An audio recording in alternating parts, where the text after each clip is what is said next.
Ще направим една специална питка. Ето го тестото и започваме да го разтилваме. Слагаме наденичка. Отстрани под формата на кръг и остава парченца. След това малко лучец. Ето така. Лучец.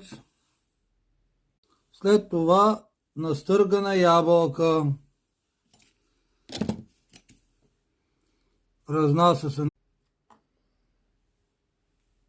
Сега се сипва едно яйце отгоре.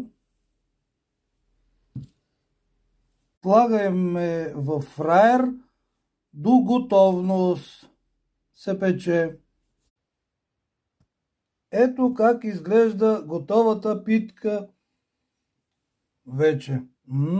Колко приятно изглежда и вкусно.